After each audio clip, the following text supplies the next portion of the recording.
kembali bersama Cikgu Daya.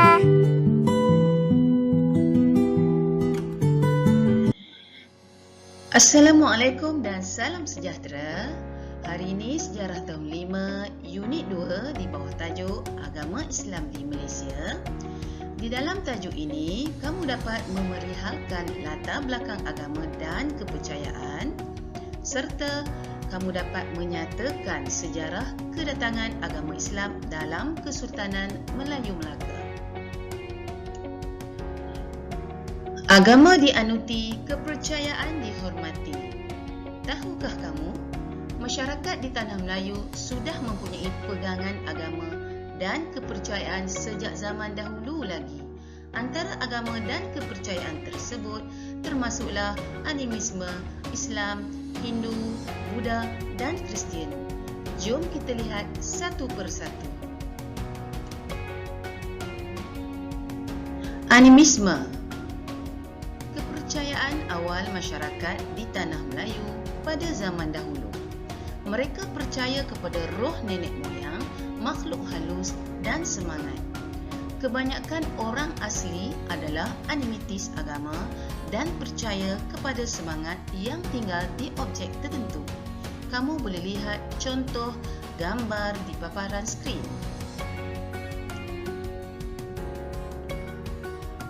Agama Islam. Agama Islam dibawa ke Tanah Melayu oleh golongan pedagang, pendakwah dan ulama yang datang berdagang di Melaka.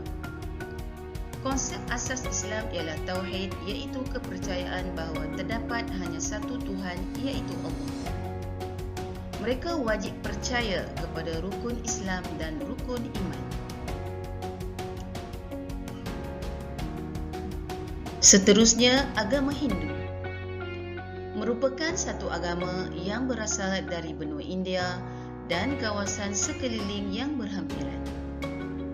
Merupakan agama yang besar dan tertua di dunia. Agama ini dibawa ke Tanah Melayu melalui aktiviti perdagangan dan mereka percaya kepada kelahiran semula.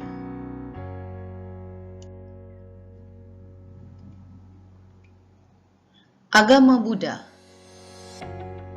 Agama Buddha dibawa ke Tanah Melayu melalui aktiviti perdagangan. Ianya berpegang kepada ajaran Jalan 8 Lapis Mulia, di mana seseorang itu dikatakan bebas dari kitaran kesengsaraan dan kelahiran semula.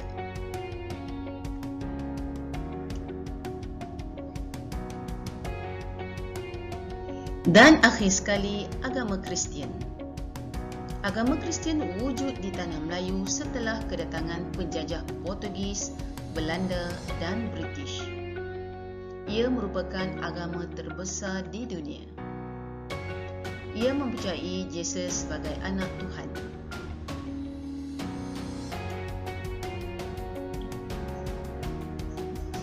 Seterusnya, kita akan melihat bukti-bukti dan faktor-faktor kedatangan agama Islam pada zaman Kesultanan Melayu Melaka. Penemuan batu bersurat di negeri Terengganu dan negeri Sembilan membuktikan kewujudan agama Islam di Tanah Melayu. Sewaktu zaman Kesultanan Melayu Melaka, agama Islam mula tersebar. Bukti arkeologi kedatangan Islam di Tanah Melayu. Di sini kamu dapat melihat bukti yang pertama di mana batu bersurat bertarikh 1303 ditemukan di Sungai Teresat, Kuala Berang, membuktikan kedatangan Islam ke Terengganu.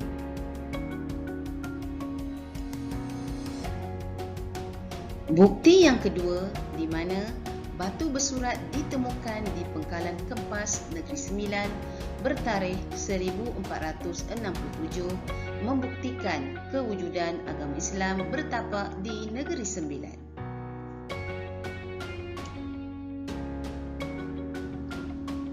Pada awal abad ke-15, Melaka muncul sebagai pusat perdagangan maritim yang terkenal. Pelabuhan Melaka menjadi pelabuhan interport dan merupakan destinasi persinggahan pedagang Islam dan bukan Islam. Kedatangan agama Islam pada zaman Kesultanan Melayu Melaka didorong oleh beberapa faktor. Jom kita tengok faktor-faktor tersebut. Faktor kedatangan agama Islam pada zaman Kesultanan Melayu Melaka. Faktor yang pertama, peranan pedagang Islam. Pedagang Islam dari negara Arab dan India menyebarkan agama Islam melalui kegiatan dakwah. Terdapat juga pedagang yang berkahwin dengan rakyat Melaka dan menyebarkan agama Islam kepada penduduk tempatan. Untuk pengetahuan kamu, pedagang-pedagang ini datang ke Melaka dan menetap lama di Melaka kerana menunggu pertukaran angin monsun. Faktor yang kedua adalah peranan ulama.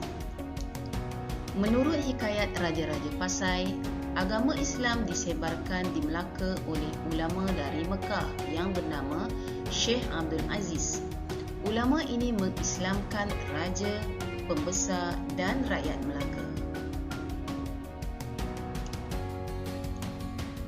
Faktor yang ketiga ialah peranan sultan. Perkahwinan Megat Iskandar Shah dengan Puteri Raja Pasai menyebabkan baginda memeluk Islam. Apabila baginda memeluk agama Islam, rakyat Melaka turut memeluk agama Islam. Murid-murid, jika ada kerajaan, ada pentadbiran, pasti ada undang-undang. Perundangan pada zaman Kesultanan Melayu Melaka turut mengandungi hukum Islam. Terdapat dua sumber perundangan di Melaka, iaitu Hukum Kanun Melaka dan Undang-Undang Laut Melaka. Jom kita tengok Hukum Kanun Melaka.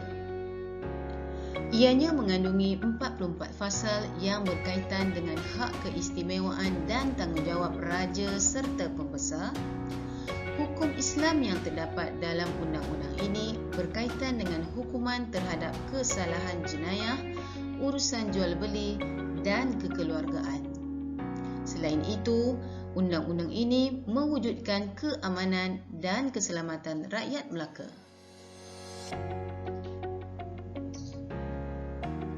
Undang-Undang Laut Melaka pula mengandungi 25 fasal yang berkaitan dengan peraturan di laut, tata cara berniaga dan berjual beli. Hukum Islam yang terdapat dalam undang-undang ini berkaitan dengan hukuman terhadap kesalahan jenayah. Selain itu, undang-undang ini juga melancarkan aktiviti perdagangan dan memberikan keyakinan kepada pedagang yang datang ke Melaka. Melalui pelajaran hari ini dapat disimpulkan bahawa kedatangan agama Islam ke Tanah Melayu dibuktikan dengan penemuan arkeologi, iaitu kajian saintifik tentang masa silam.